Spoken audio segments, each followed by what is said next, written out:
네, 안녕하십니까. 방금 소개받은 최승입니다. 신동 교수님께서 저에 대해서 설명을 좀 해주셨는데요. 말씀하신 것처럼 저는 교류학자고요. 기후변화에 대해서는 조금 어떻게 보면은 좀 관심이 없었다고는 할 수 없지만은 조금 제가 좀 모르는 부분이 있는데 제가 이 기후방향 그 요구를 받고서 저도 기후변화에 대해서 조금 공부도 해봤고, 그리고 오늘 제가 드릴 부분은 제가 실제로 이제 남극에 가서 있었던 현상을 가지고 동물들의 이야기를 좀 해볼까 합니다. 좀 어려운 부분은 없고요. 여기 아이들도 들을 수 있을 정도로 쉽게 준비를 했으니까 편안한 마음으로 들으셨으면 좋겠습니다. 지금 이 사진을 보시면 제가 촬영한 사진인데 세종기지 앞에서 그 빙산이 떠내려오고 있습니다. 이렇게 떠내려오면 펭귄들이 안전하게 쉴 수 있기 때문에 이렇게 올라와서 쉬는 거고요. 이 지금 PPT가 좀 어둡긴 한데 뒤에 보면 굉장히 넓은 시설물이 있습니다. 이 건물들이 보이거든요. 이 시설물이 다 중국 시설물입니다. 세종기지는 이거 한 10분의 1 정도밖에 되지 않고요. 중국 시설물이고, 중국이 지금 이 영구 기지가 있는 반도 바통반도라고 하는데, 바통반도일 때 이제 와이파이도 안 터지고 인터넷이 안 돼요. 그러니까 자기네 돈으로 실내에서 해저 케이블을 깔 테니까 허가만 해달라고 할 정도로 지금 투자를 많이 하고 있습니다. 중국에서. 네.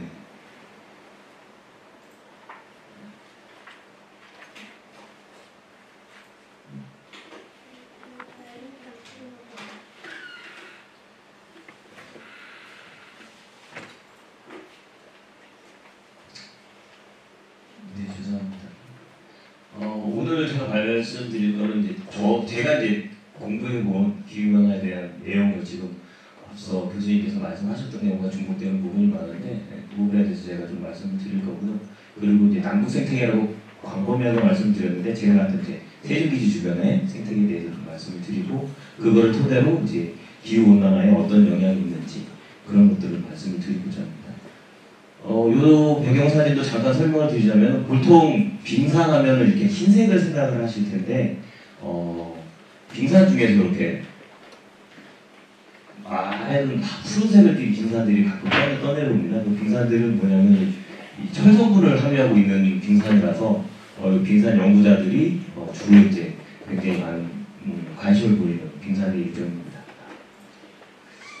네, 이거는 제가 이제 아까 말씀드린 것처럼 제가 기후변화에 대해서 공부를 해본 내용이고, 앞서 교수님께서 말씀하신 내용 좀 중복이 되는 부분이라서 그냥 간단하게 넘어가도록 하겠습니다. 기후변화를 일으키는 요인들은 다양한 요인들이 있다. 그리고 기후변화는 대부분 자연적으로 생기지만 최근의 기후변화는 인위적으로 점진적으로 변화를 한다고 하는데, 지금은 점진적보다 좀 빠르게 변화하고 있는 게 문제가 되는 거죠. 그래서 이제 자연적인 요인은 여러 가지 요인이 있고 항상성을 유지하면서 지구 자체 내에서 이게 유지가 될 수도 있는데, 인위적인 요인은 지금 그게 벗어나고 있는 겁니다. 범위에서 벗어나고 있기 때문에 지금 문제가 되고 있는 거죠. 이것은 이제 기온변화에 대한 예측치를 나타낸 것입니다. 요게 지금 관측되고 있는 거고, 이 전망인데, 이 전망의 기울기가 서로 다른 이유는 뭐냐면, 교토정서에서 협약한 내용을 최대한 지켰을 때가 제일 밑이고요. 지키지 못했을 때 가 가장 위의 기울기라고 합니다. 근데 지금 그 교토정서 이후에 나타나고 있는 기울기를 어떤 걸 따라가는 보이냐면 최악의 시나리오를 따라가고 있다고 합니다. 네. 다음 슬라이드. 그래서 지구 온난화에 대한 이제 영향을 여러 가지로 이제 말씀을 드리고 정리해 놓은 게 있더라고요. 근데 저는 이제 생물학자도 보니까 지구 온난화를 극지방의 빙산이 녹아야 수면을 상승시키고, 그리고 이제 식생태가 변하는 거, 요거에 대해서 좀 더 관심을 갖게 되겠습니다. 이건 2006년도 자료긴 한데요. 지금 뭐 생물종이 10%가 멸종위기라고 하고 5천만 명이 물부족을 겪고, 그리고 안데스산맥이 빙하가 높고, 영구 독토가 높으면 아까 말씀하셨던 메탄이 많이 발생이 돼서 사람이 어렵게 죽는다.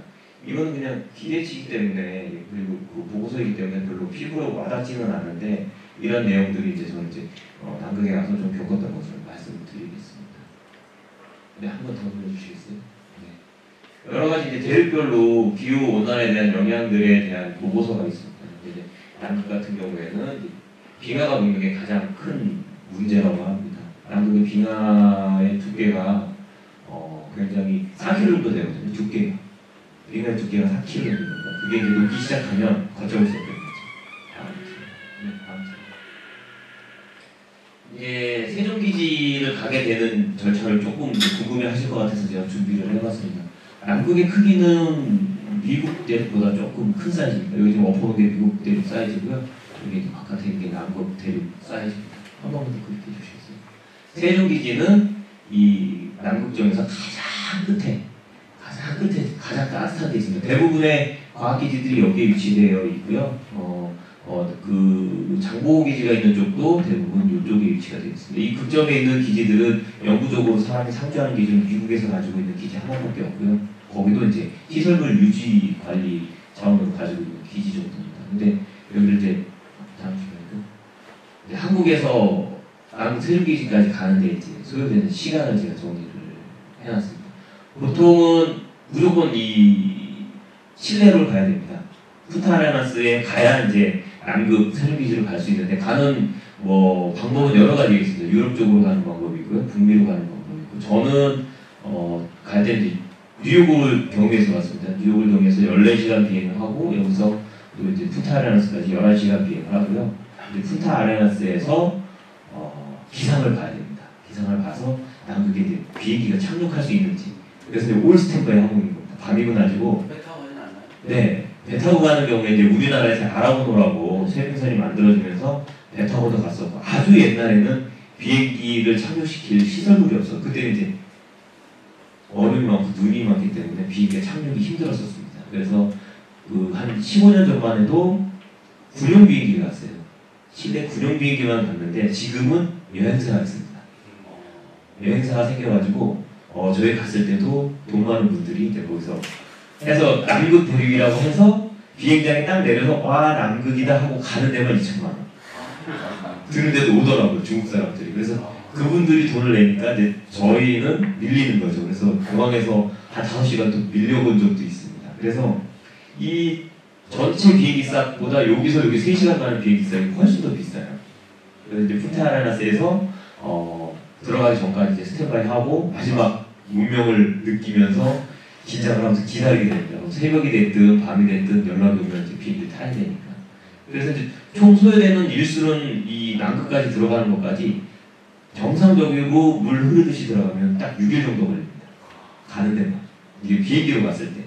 그 전에 이제 뭐 배로 가는 경우에, 여기서 이제 배로 가는 경우에는 푼타아레나스에서 배로 가는 경우에 뭐 5일 정도 걸리니까 플러스 5일이 더 되겠죠. 네, 그런 식으로 저는 다녀왔습니다. 보통 이제 남극 하면은 굉장히 춥다고 생각들 하시죠. 남극 제가 갔던 게 이제 남극의 여름 때 갔었거든요. 기온이 한 몇 도 정도 될 거라고 생각하십니까? 영상 10도요? 네. 제가 갔을 때 거의 기온이 12도까지 올라간 적은 있습니다. 그리고 근데 이제 그렇게 레이션이 중요하다. 그렇죠. 그렇죠. 근데 많이 낮아도 영하 4도를 내려가지 않습니다. 그래서 지금 세종기지가 위치한 곳의 전체 평균 기온은 우리나라 철원 기온하고 거의 비슷해요. 근데 문제는 뭐냐면 바람입니다. 바람이 초속 한 12에서 15m 정도 불면 체감 온도가 툭 떨어져 버려요. 그래서 이제 제가 이제 조사를 하러 보통 나가게 되면은 걸어서 가야 되니까 아무것도 없거든요. 걸어서 가야 되니까 이제 전화기를 갖고 나가면 배터리가 그냥 바로 닳아버려요. 기온은 높지 않은데. 그러니까 이 배터리가 체감 온도를 알더라고요. 전화기. 네, 그런 상황입니다. 그래서 이제 남극에 식물이 있다고 그러면 이제 사람들이 이제 그게 가능해 하고 생각을 하시죠. 근데 보시게 되면은 이제 이런 것들은 지유류 종류입니다. 지유류 종류들. 이렇게 세종은 지유류 종류고요. 이끼 종류가 굉장히 많고요. 그리고 현화식물이 2종이 삽니다. 이렇게 이제 현화식물입니다. 네, 남극 종세. 꽃이 피는 식물이에요. 네, 죄송합니다. 제가 이 꽃이 피는 식물이 2종이 있고요. 이 다른 애들은 포자를 날려서 아주 단순하게 번식 전략을 쓰는 식물들입니다. 그래서 남극에도 식물이 존재를 하고요. 심지어는 그 여름이 되면은 물속 수소곤충도 한 종이 삽니다. 수소곤충이 그 깔따구라고 하는 우리 그 날파리 같은 종류가 그 세종기지 주변에 저수지가 있는데 저수지에 사는 아이들이 있습니다. 그리고 이제 기지 물품 들어올 때 딸려 들어오는 애들 가닥이라고 하는 애들이 지금 그게 전체로 퍼져 있어가지고 지금 그게 문제가 되고 있습니다. 인위적으로 도입된 종이라서 얘가 남극에 있는 어떤 영향을 미칠지에 대한 초기의 관심사고 세종시대에서도 가장 따뜻한 곳에서 파리같이 생긴 거라서 오수에 이렇게 산란을 하면 거기에 구더기가 생겨서 얘가 이제 성충이 되는 그런 고충인데 이게 이제 선수를 하고 있습니다. 요거는 이제 제가 촬영을 해가지고 온 것들입니다. 남극 세종기지에는 요 세 종의 펭귄이 가장 빈번하게 관찰이 되고요. 요 두 종은 실제적으로 세종기지 주변에 대규모 번식지가 있어서 남극 협약에 의해서 그런 펭귄 번식지가 있으면 그 나라를 보호할 수 있는 협약이 있습니다. 그래서 우리나라가 171번째 보호구역을 관리하는 나라입니다. 이 구역이. 그래서 이건 아델 펭귄이고요. 젠트 펭귄, 터크 펭귄 이 두 종의 펭귄이 번식하고 있는 데를 매년 들어가서 모니터링하고 번식을 하고 하는 걸 연구하는 연구자가 있고요. 저는 이 펭귄 세 종을 제외한 날아다닐 수 있는 새에 대해서 이제 연구를 하러 들어갔습니다. 주로 이제 호기심을 맞췄던 새는 요 도둑갈매기라고 하는 종인데요. 이거 비슷해 보이지만 서로 다른 종입니다. 서로 다른 종이라서 이 도둑갈매기에 대해서 연구를 했고요. 그 다음에 캘프걸이라고 하는 이런 녀석들에 대해서 주로 연구를 했습니다. 그리고 이제 남극에는 바다사자 종류가 굉장히 많습니다. 바다사자 종류가 이건 외대알대표라고 하는 외대알대표고 이게 외대알대표. 요거는 이 레오파드 씨라고 해서 그 주로 다큐 보면 펭귄 잡아서 이렇게 물에다 던지는 애들 있잖아요. 이 아이입니다.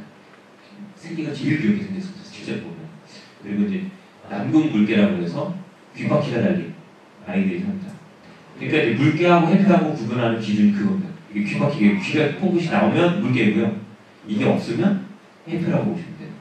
그래서 남극에는 요즘 슬라이드 잘 안 보이긴 하는데 귓바퀴가 있는 물개가 한 종이 살고요. 그 다음에 이제 혹등고래가 삽니다. 이 혹등고래들도 크리를 먹기 위해서 그리고 그런 범고래도 오고요. 네, 그런 종들이 돼요. 그래서 이제 세종기지 주변에는 15종의 조류하고 7종의 포류가 그 종수는 많지는 않습니다. 이게 이제 제가 주로 가서 했던 모습들입니다. 이게 이제 젠트 펭귄 콜론이에요. 남극하면 눈으로 다 덮여 있을 거라고 생각하는데 눈이 없죠. 저는 이게 이제 정상인 줄 알고 갔던 거예요. 네, 이게 그냥 노안한 상태인 줄 알고 남극이 그렇구나. 그리고 저도 옷을 어마어마하게 많이 챙겨왔거든요.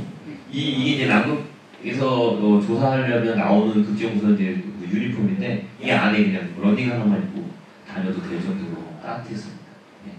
이게 도둑갈매기 제가 이제 그 GPS 로고 부착하기 전에 사진 한 장 찍은 거고요. 이거는 사우스 브레이스드 수저스비드라고 하는 그 새인데 그 새도 굉장히 큰 새인데 그 서식지 반경을 연구하기 위해서. 그런데 보통의 학예 연구대에 들어가면 남극 세종기지가 눈이 어느 정도 이 정도 쌓여 있는 게 정상인데 이거 제가 갔을 때 남극의 모습입니다. 네.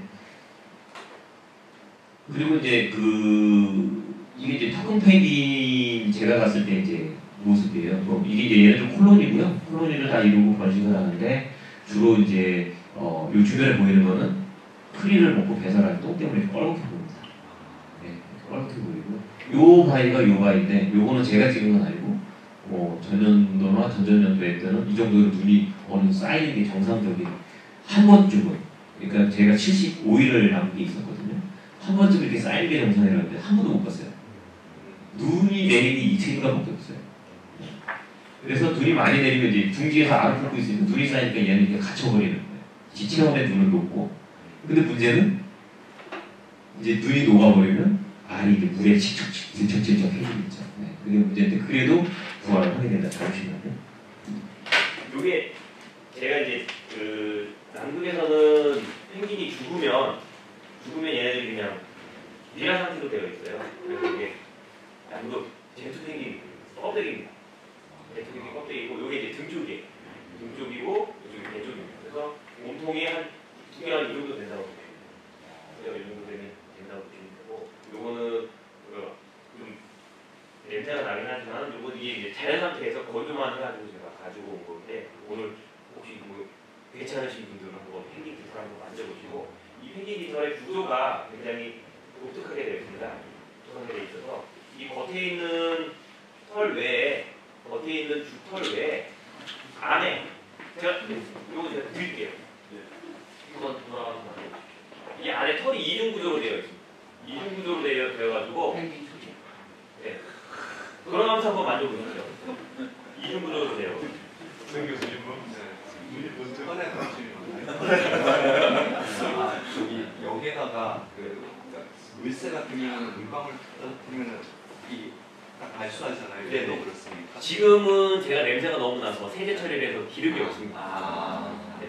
안 그러면 그 냄새가 너무 심해서 뭐 가져올 수가 없으니까. 그럼 하나 더 좀 여쭤볼게요. 기름이 나는데 그 체온에 저렇게 눈이 녹는다고 하면 그 오온이 안 된다는 뜻일 것 같기도 하거든요.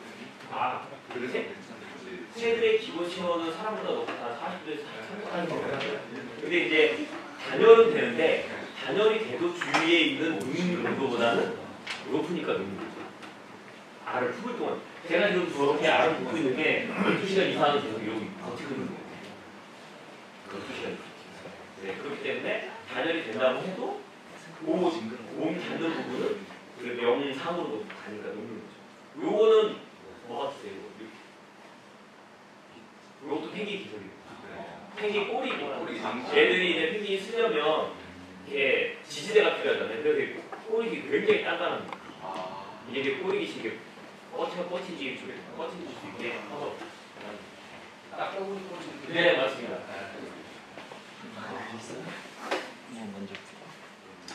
이거 오늘 뭐 기후변화라고 의미가 없는데 필요할 것 같아요. 그리고 이제 제가 주로 했던 일들이 이게 꼴이에요? 펭귄 꼬리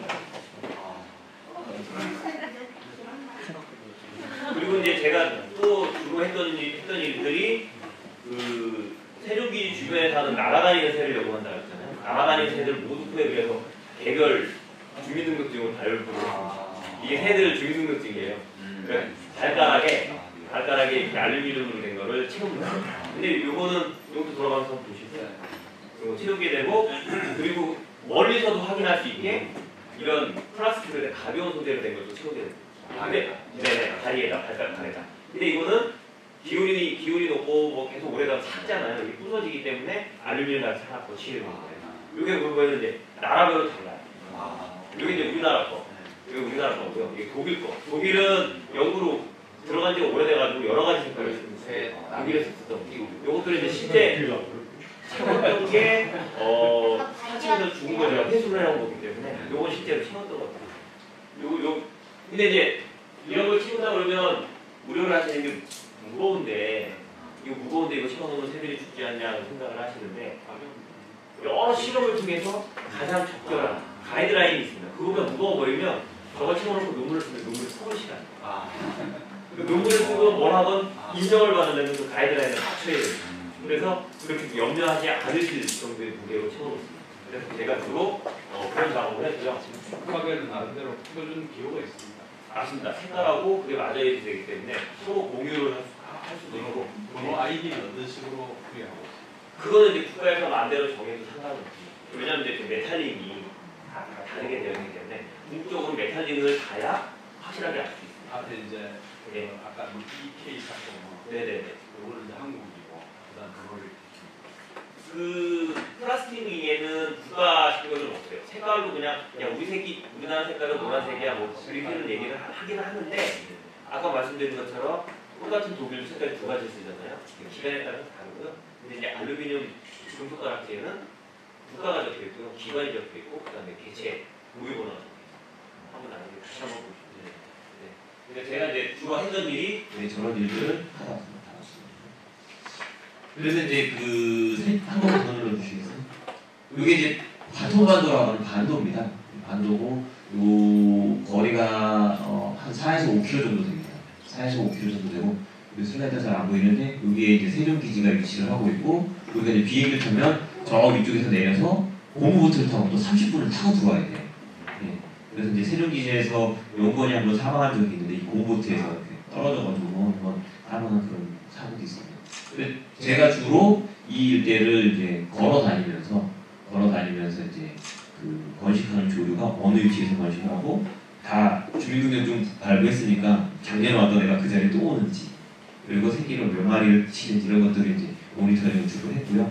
그 다음에 제가 이제 기후변화하고 이제 연관을 지어서 이제 제출된 극중에서 논문이 있는데 묘지역입니다. 묘지역이 위성사진 보시면 아시겠지만 이거는 그 영구 빙하 지역입니다. 이 빙하 지역이 예전에보다 점점 녹아서 후퇴한다고 해서 이제 극중에서 이름을 빙하 후퇴 지역이라는 지역을 부여를 해놓은 지역이 있습니다. 거기에 번식하는 새가 있어요. 이게 이제 캘프걸이라고 하는 새인데 이 녀석이 이제 재밌는 게 뭐냐면 우리나라 동해안이나 바닷가에 가면 이 사과조개라고 배말이라고 보말이라고 하는 사과조개 있거든요. 이거를 먹어요.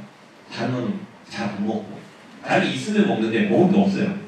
왜냐면 이제 펭귄이 죽거나 고래가 죽으면 도둑갈매기가 먼저 먹어버리기 때문에 얘한테 오질 않아요. 그래서 얘는 이걸 먹는데 이 사과조개가 계절적으로 이동을 합니다. 바다에서. 번식할 때는 수심이 낮은 곳으로 오고요.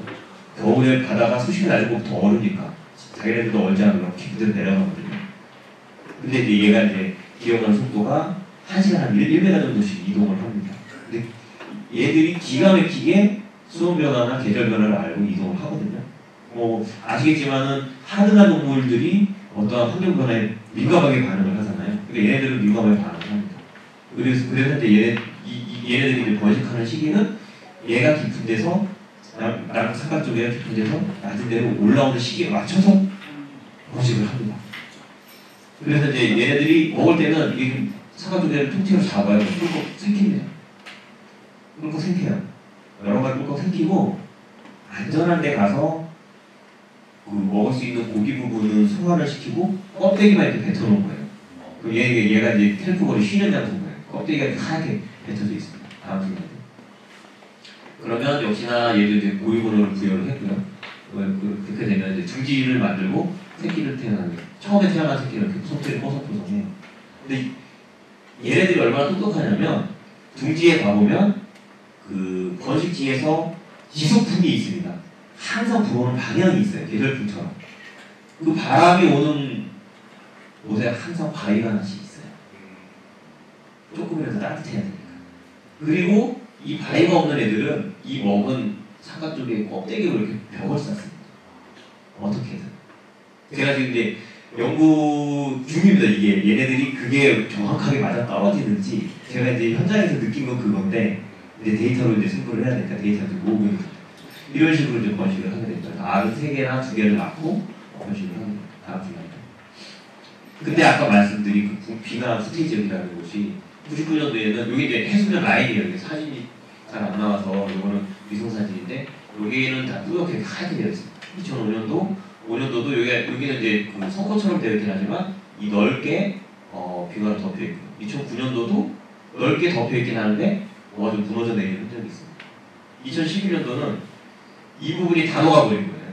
다 녹아서 빙하가 뒤로 쭉 빠지고 여기는 아예 무너져 내렸습니다. 그래서 아까 말씀드린 2005년도, 99년도에 여기가 다 빙하, 이렇게 두꺼운 빙하가 여기가 덮여 있었거든요. 이렇게 덮여 있었습니다.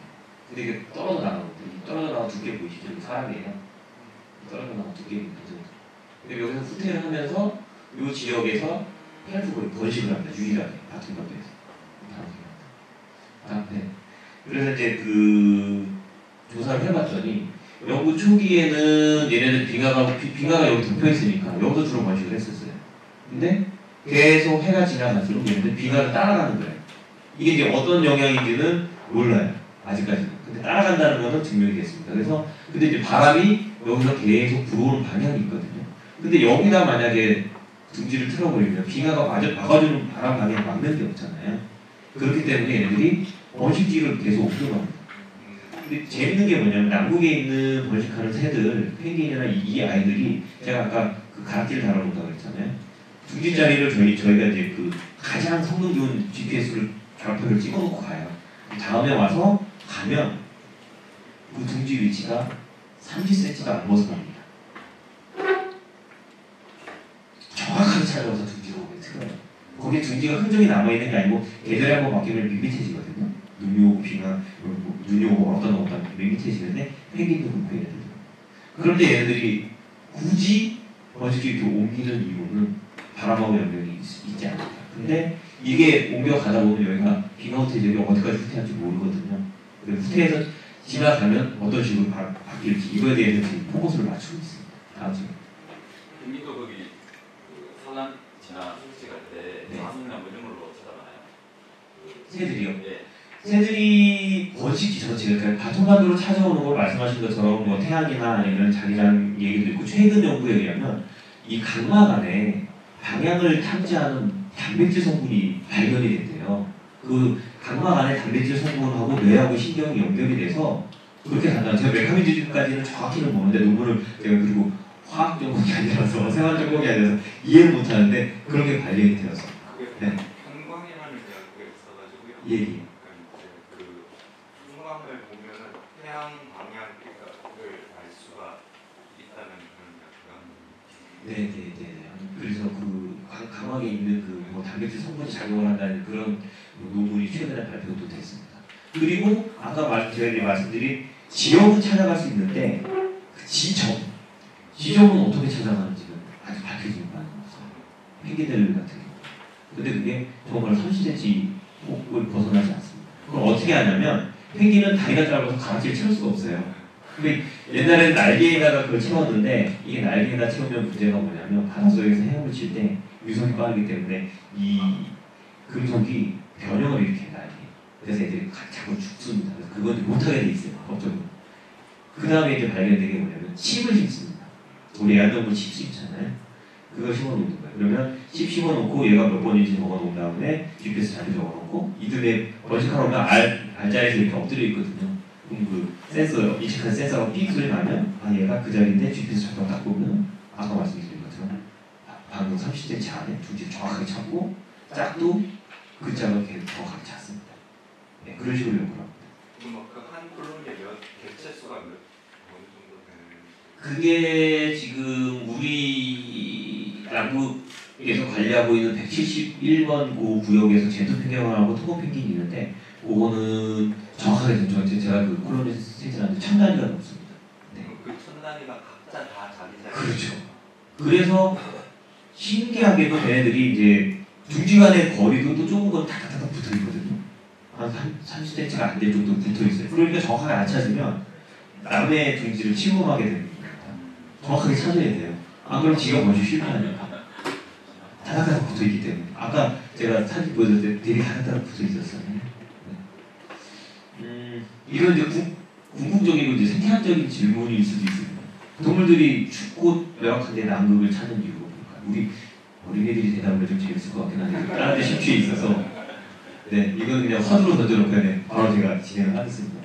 이유는 네, 크릴입니다.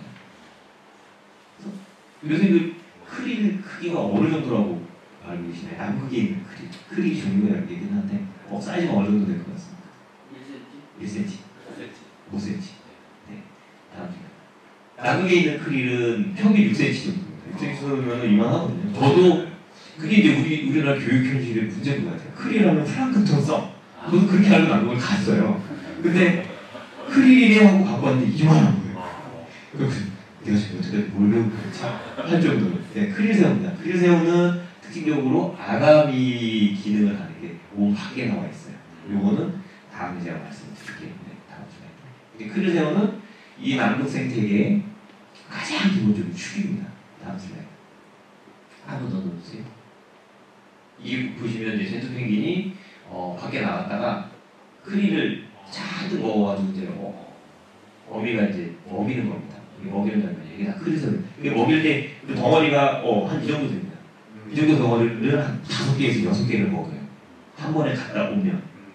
근데 이제 재밌는 게 뭐냐면 얘는 지금 둥지를 떠난 어린 펭귄이에요. 그러니까 얘는 조바심에 엄마가 바닷가에 쫓아나온 거예요. 나오면 바다 먹으려고. 근데 이제 어렸을 때 둥지에 있을 때는 한 마리가 항상 있어야 됩니다. 왜 그러냐면 도둑가는 새끼를 먹어주니까. 한 마리 계속 있어야 되거든요. 근데 교대를 합니다. 교대를 해야 돼요. 암컷수컷이 교대를 해야 되는데 어떻게 하냐? 둥지에 있던 애들은 아까 똥이 묻어서 이 배나 이쪽 더러워요. 근데 바닷가 갔다 오면은 깨끗합니다. 근데 웃긴 녀석들은 어떤 게 있냐면 오면은 원래 교대라고 가야 되는데 제가 한번 봤는데 바닥에도 암컷인지 수컷인지 구별을 못해요. 교대라고 왔어요. 와가지고 오면 이제 서로 이제 목을 쳐들면서 이렇게 인사하듯이 하거든요. 그렇게 한 다음에 이제 등지를 전해주고 가야 되는데 이 녀석이 한 5m 갔다가 다시 와. 갔다 온 것처럼. 와가지고 이걸 하는 거예요. 그랬더니 바닷가 갔다 온데 야 나 지금 방금 갔다 왔는데 막 끼우는 거예요. 네, 이런 식으로 하고 다닌다. 그래서 이제 주요 축은 이 크릴새우로 낙그 생태계가 이루어진다. 근데 이제 문제는 기후변화죠. 기후변화가 생기면 이제 크릴새우는 하등생물이기 때문에 기온변화나 pH 변화나 조금 더 빠르게 적응할 수 있습니다. 조금 더 빠르게, 그렇죠? 근데 보면 이제 정상적인 이제 이거는 이제 50도니까 정확하진 않습니다. 정상적인 번식지 메커니즘이라고 보시면 돼요.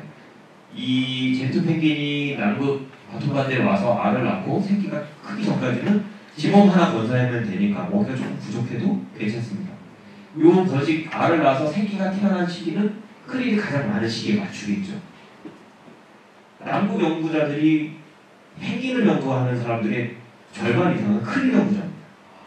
근데 크릴을 잡아서 연구할 수가 없어요. 그러니까 펭귄을 연구하는 겁니다. 펭귄이 먹이 먹느냐, 먹이 가져오느냐, 바닷가 갈 때 무게, 들어올 때 무게 막 재거든요. 그럼 이제 크릴 얼마큼 갖고 왔는지 시기별로 그 바다의 크릴 양이 얼마나 풍족한지를 알 수 있습니다. 그럼 이거를 이제 맞춰서 번식 시기를 맞춥니다, 대부분. 그래서 얘네들이 남극이 여름일 때, 남극이 여름일 때 바다에서 배회를 하다가 번식할 때 요 시기를 맞춰서 들어오는 건데 기후변화가 생기면서 크릴이 조금 더 빨리 남극에 들어오겠죠. 근데 얘네들은 그걸 감지할 정도로 민감하지 못해요. 그러니까 항상 오던 시기에 오는 겁니다. 오던 시기에 와서 알을 깠어요. 깠는데 알을 딱 깠는데 요 시기에 까가지고 새끼가 나왔는데 크릴이 부족할 수가 있습니다.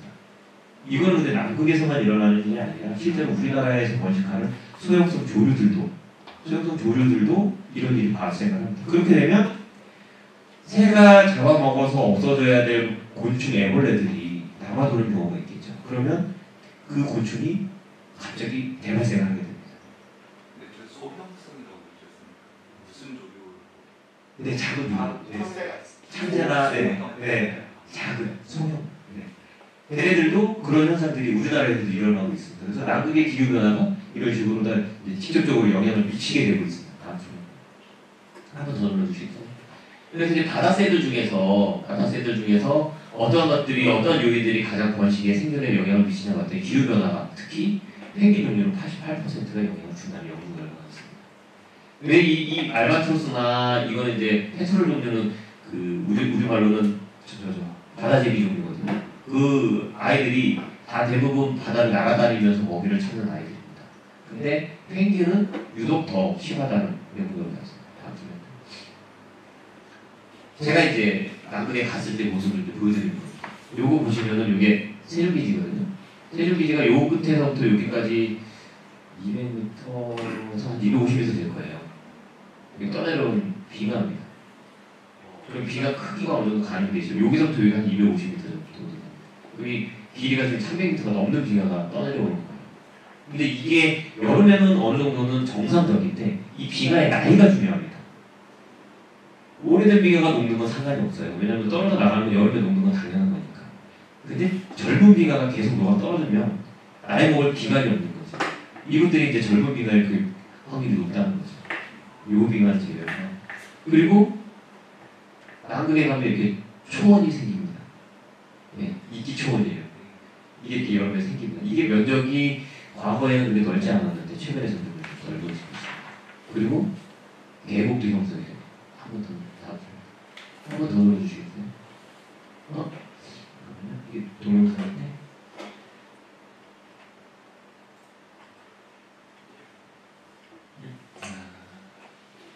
이게 또 제가 촬영해온 동영상을 보여드리려고 그랬더니 시스템이 또 안 맞네요.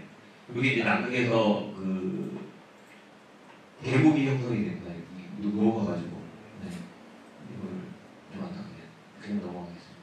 그렇게 이제 물이 남극에서 여름에 녹아서 쫙 내려오는 게 거의 우리나라 그 홍수 났을 때 내려오는 거 정도로 내려오거든요. 그럼 문제가 또 생깁니다. 이게 지금 크릴이 다 죽은 거예요. 크릴이 때려 죽습니다. 이렇게. 다음 죽는 이유가 남극은 북극은 북극해라고 하고 남극은 남극 대륙이라고 그랬잖아요. 그 빙하가 녹으면 그 위에 있는 육지에서 부유물들이 같이 떠내려옵니다. 그 부유물이 바닷속에 유입이 돼요. 그러면 아까 제가 크릴 세우는 아가미가 밖에 있다고 했죠.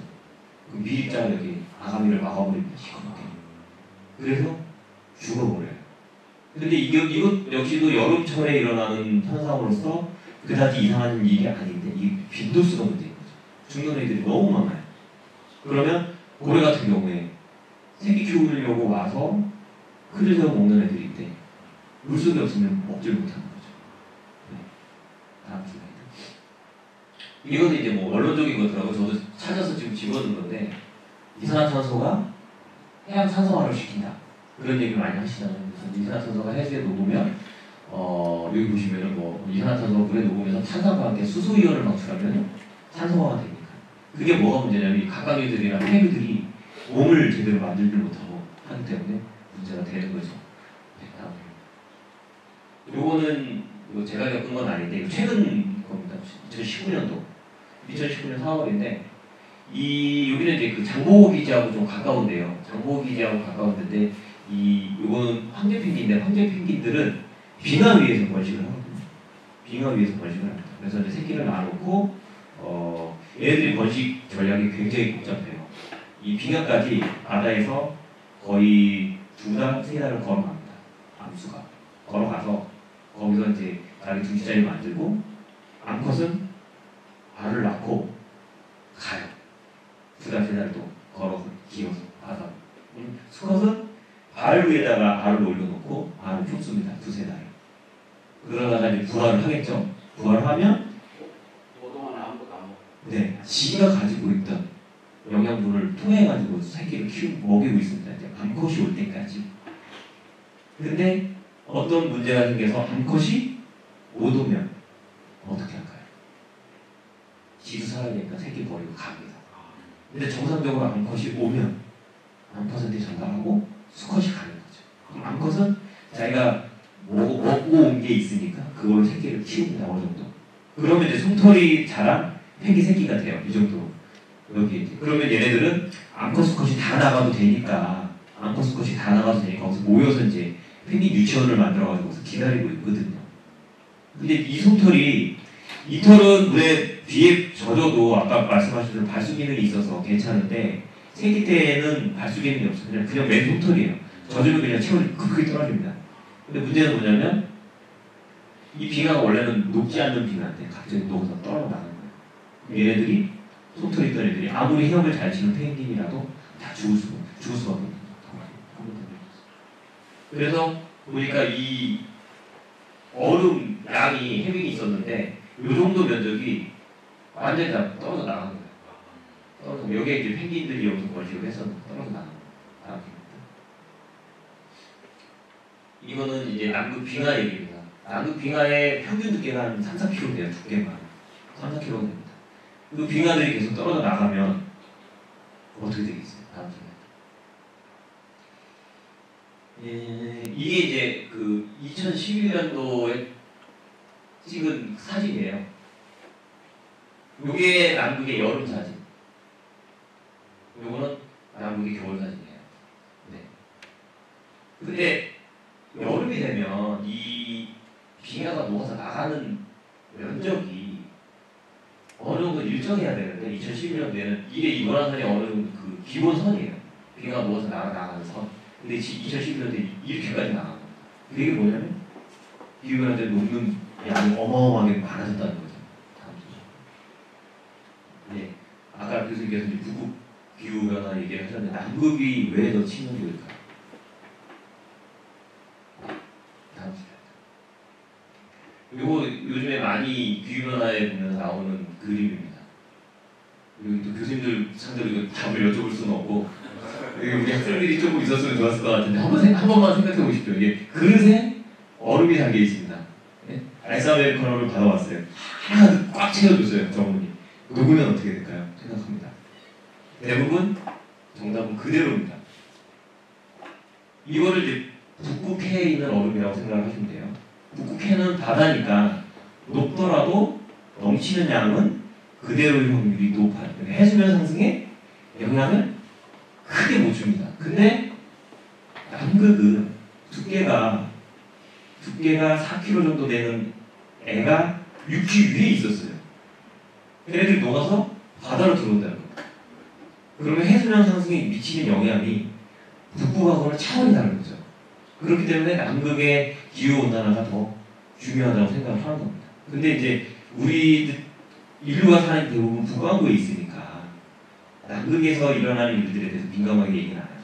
근데 이제 남미나 호주나 이쪽 애들은 정말 심각하게 받아들여요. 왜냐면 바로바로 피드백이 오니까. 네, 다음 주에. 그래서 이게 얼마 전에 도표로 나온 겁니다. 이게 해수면 1m 상승했을 때 이게 물에 잠기는 도시들이에요. 근데 아까 교수님 말씀도 드렸지만 남극빙하가 다 녹으면 해수면 65m 올라간다고 그랬죠. 그러면 남아있을 도시가 거의 없습니다. 지금 20m, 이게 8m, 3대도 이렇게 되거든요. 상하이 애들은 다 잠기거든요. 네.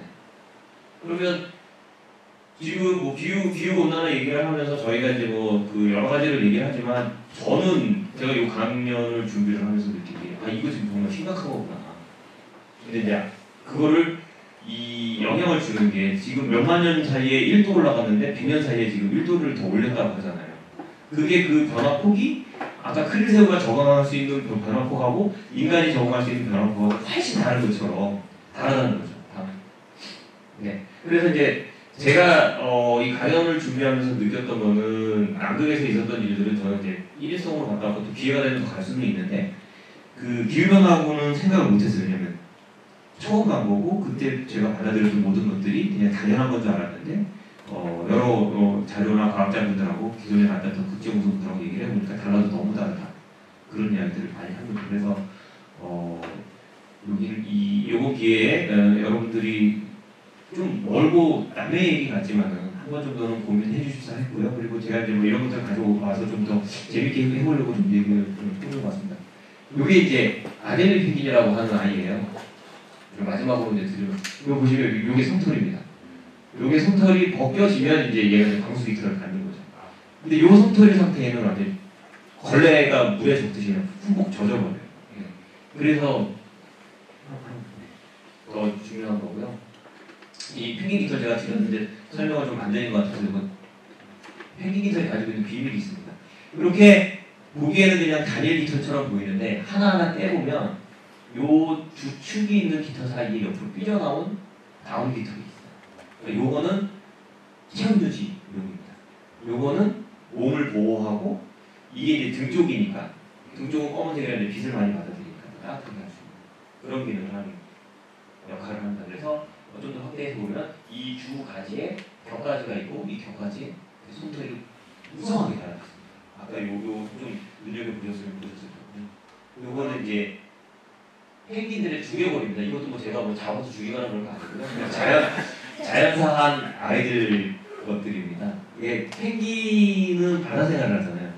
그럼 가장 문제가 되는 게 먹이를 먹는 것도 문제가 됩니다. 왜냐면 짠 걸 먹으니까. 짠 거 먹으면 물이 땡기잖아요. 그리고 목이 말라도 펭귄들은 그냥 바닷물 마십니다. 가능한 게 이 두개골 위에가 여기 움푹 파여 있습니다. 두개골 위에. 여기 지금 잘 보이시진 않지만 눈 위에 두개골이 움푹 파여 있는데 여기에 뭐가 있냐면 소금을 걸러주는 필터링하는 글랜드 샘이 있어요. 그래서 저기서 소금기를 먹은 것들을 소금기를 다 걸러냅니다. 걸러내서 콧물을 질질 흘려요. 근데 내가 소금물인 거예요. 먹을 수 있는 단순 다 흡수를 하고. 네. 근데 바다새들은 다 대부분 이 기관을 가지고 있습니다. 들어가기 전에 필터링을 한다는 건가요? 먹은 거예요. 네, 먹은 거예요. 네, 먹은 걸 필터링을 해서 뱉어내는 거예요. 그러니까 먹이를 먹은 것도 짜니까 거기에 있는 소금기도 여기서 필터링을 합니다. 피해서 나온다는 말씀입니까? 아니, 콧물로. 여기에 그래서 이제 이 두 개가 요 앞에 있는 이유가 여기서 필터링이 된 게 바로 배출이 돼야 되니까. 왜냐면 필터링한 걸 몸에 가지고 있으면 손해예요, 새들은. 날아다니는 새들은 무거워서 손해고 펭귄도 역시 물속에서 헤엄쳐야 되는데 그 뒤집히는 거는 그 둔한 애가 몸무게가 많아도 무거우면 안 되니까. 그래서 바로 그래서 그럼 이제 물이 제일 위로 들어가기 전에, 그러니까 이제 몸에 흡수되기 전에 이제 필터링 흡수되면서 생각난다는 거잖아요. 먹은 게 이쪽으로 갑니다. 먼저. 네. 그리고 염분을. 위로 들어가는 거. 네네. 일단 기도 식도 지나서 저쪽으로 가서 저쪽에서 필터를 시켜서 내보내는 거예요. 그러니까 소금을 그냥 가지고 있고 몸에 가지고 있으면 삼차원으로 올라가서 몸이 파괴가 되니까 그걸 빼어내는 시스템이에요. 소금을 빼어내는 시스템. 그러니까 제가 지금 표현이 조금 어긋났을 수도 있는데 소금을 배출하는 시스템. 그러니까 흡수.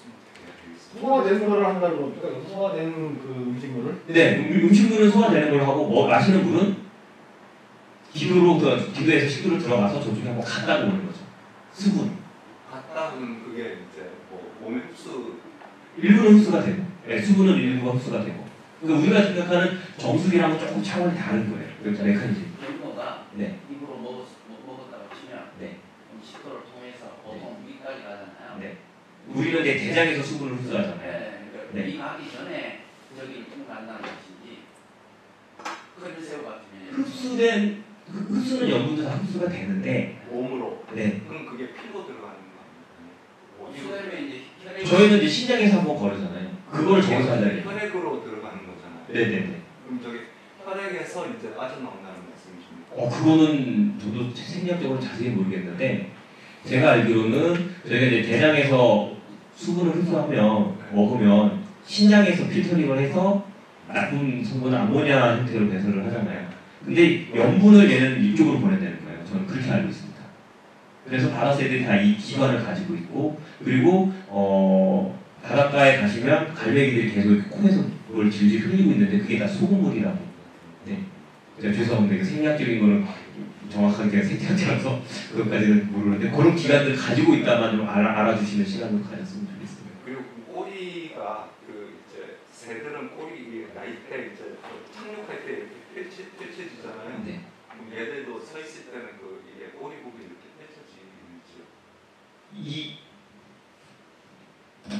가닥이 그러니까 새들은 펼치면 이 폭이 넓어서 부치처럼 되지만 이건 펼쳐봤자 소용이 없기 때문에 얘들은 펼쳐봤자 이 정도예요. 이렇게 펼치면 이 정도. 이 정도. 펼쳐야 안정적일 것 같은데. 그렇게 많이 펼치고 있지는 않습니다. 어느 정도 무게중심이 이렇게 서 있어서 네. 무게중심이 밑으로 가고 다리가 커서 다치기만. 네네. 하나 더 여쭤봐도 돼요? 네. 얘가 이제 그 알을 발에 올려놓고 이제 부화를 시킨다고 그러셨잖아요. 그럼 발 부분은 보온이 좀 덜 됩니까? 보온이요? 네, 보온이. 지금 제가 간 데 있는 펭귄 세종은 네. 발에 놓고 하지는 않습니다. 아, 둥지가 있고 배에 놓고 코라는 코가 배에다 일반 새들하고 똑같이. 황제 펭귄은 기온이 워낙에 낮기 때문에 알을 바닥에 놓거나 그러면 바로 얼어버려요. 그러니까 발 위에만 놓고 자기 깃털을 벌려내서 피부가 직접적으로 그 알에 닿게 하는 거예요. 아, 그럼 이렇게. 네, 그래서 이제 황제 펭귄들은 놓고 이렇게 구부린 자세로 알을 붓습니다. 그리고 이 제트 펭귄이나 터코 펭귄들은 엎드린 자세로 알을 붓습니다. 그러면 걔들도 이제 여기 깃털이 없는 부분, 노출된 부분이 일단. 네, 그걸 포란반이라고 하는데 포란반. 포란반. 아, 네. 네, 포란반이라고 하는 이게 좀 동영상이 되면 제가 동영상 몇 개 가져와서 보여드리면 편한데 혹시 그냥 동영상이 생각이 안 나요? 그 포란반이라는 게 새들이 다 있습니다. 다 있어가지고 자기가 낳을 수 있는 알의 크기만큼 여기가 털이 빠져나갑니다. 털이 빠져서 피부가 노출이 돼요. 그래서 피부가 직접적으로 알에 닿는 거예요. 그래야 열전도가 빠지기 때문에 우리가 흔히 이제 깃털로 이렇게 포란한다고 생각하는데 깃털이 아니라 이 안에 있는 이 피부로 알을 푸는 겁니다. 시험 전달 잘하게 그렇죠. 그래서 이제 그 번식기 때 얘네들이 번식에 참여한 새냐 아니 참여하지 않은 새냐를 잡아서 포란반을 보면은 알을 품져내지 아닌지 알 수 있어요. 그럼 포란반이 있는 애들은 물속에 들어가기도 하나요? 그렇죠. 그럼 걔네들은 또 그만큼 불리해지는 거지 않습니까? 근데 그게 이렇게 보시기 쫙 이렇게 불려서 아예 비어있다고 생각을 하시는데 네. 평상시에 깃털이 서로 모아져서 이 정도 크고 있습니다. 근데 이제 알을 풀 때는 얘가 비벼서 이걸 돌리죠. 그렇긴 한데 알을 계속 풀던 애들은 걸어 다닐 때 보면 이 배에 있는 데가 약간 이렇게 갈라져 있어요. 포란반에 있던 자리는 살짝 갈라져 그래서 그런 영상을 가져왔었는데 지금 동영상이 안 해가지고 다음에 이 강의실이 수업 녹화하고 뭐 촬영하고 뭐 그런 편집 프로그램이 많이 깔려 있어서 다른 프로그램이 지금 작동이 안 되는 거죠. 네, 지금 제가 동영상을 좀 많이 가져왔는데 그거 못 들려드려서 그리고 이 어린이가 아까 질문했는데 새들은 어떻게 잡냐? 예. 아, 펭귄이 그리고 아까 저기 캘프 벌인가 그것도 네네 좋은 질문을 해줘서 제가 신이 납니다.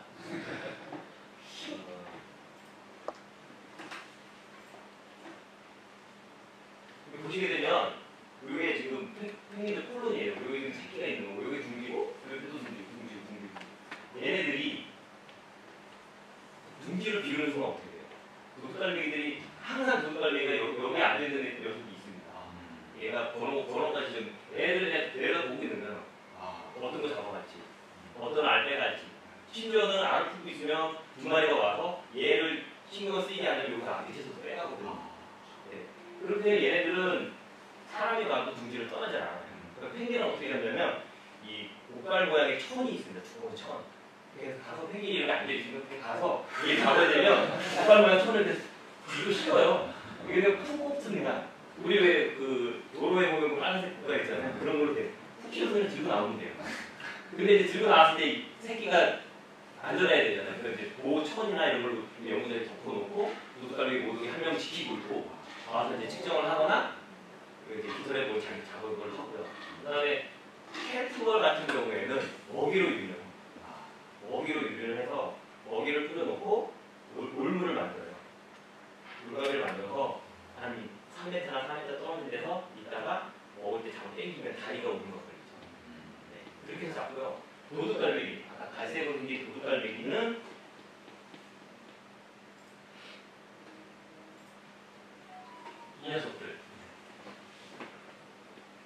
이 녀석들은 이렇게 알을 품고 있으면 얘들도 안 도망가요. 근데 잡으려고 하면 도망가거든요. 그래서 이제 선임 연구자들이 저 도둑갈매기 잡으려고 엄청 애를 썼어요. 근데 그 선임 연구자 한 명이 시골에 갔더니 어떤 할아버지가 긴 막대에 이렇게 붙잡고 갈고리를 만들어서 이런 닭을 이렇게 쳤더래요. 닭을 다리를 딱 걸어서 그게 될까 하고 나중에 가서 그걸 만든 거예요. 만들어가지고 그렇게 서 있겠죠? 얘가 이게 둥지에 갔다가 좀 더 가까이 가면 얘도 서요. 수면을 가서 이렇게 앉아서 쓱 다리에 겁니다. 땡겨요. 땡기면 닭 잡듯이 그러면 그렇게 잡고 다른 새들은 지금 가라티 날 때는 좀 그물을 치기도 하고요. 그다음에 그 야생동물 구조할 때 쓰는 총이 있어요. CO2 가스 충전해가지고 쏘는 총이 있거든요. 그걸로 이렇게 팍 발사해서 쏘긴 하는데 효과는 갈고리가 제일 좋습니다. 갈고리. 그런 식으로 보면 또 궁금한 거. 자꾸 질문해서 아, 죄송합니다. 괜찮습니다. 그 이제 아까 이 펭귄들이 자기 자리가 다 있다고 그랬지 않습니까? 그러면 이제 유리한 것도 있고 불리한 것도 있는데 처음에 이제 자리를 잡았을 때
국장처럼 지네들이 지켜요. 근데 펭귄 콜로니가 자기가 관리하고 있는 지역하고 얘가 관리하고 있는 지역하고 쳐다도 안 봐요. 정확하게 나눠. 아까 그 바위에서 내려다본다고 그랬잖아요. 거기 있는 애는 항상 거기만 나요. 다른 애들 오면 격렬하게 싸우게 해줬습니다. 그럼 잡종은 또 후손이 이어질 수 있는? 네, 저기 애들은 가능합니다. 새들은 진화 과정 중에서 이게 짧아가지고요. 그 종간의 생식적인 게 100% 이루어지진 않아요. 그래서 그 뉴스 같은 거 보면 닭하고 껌하고 해서 뭐 생기 쳤다 하는 경우도 있고, 그리고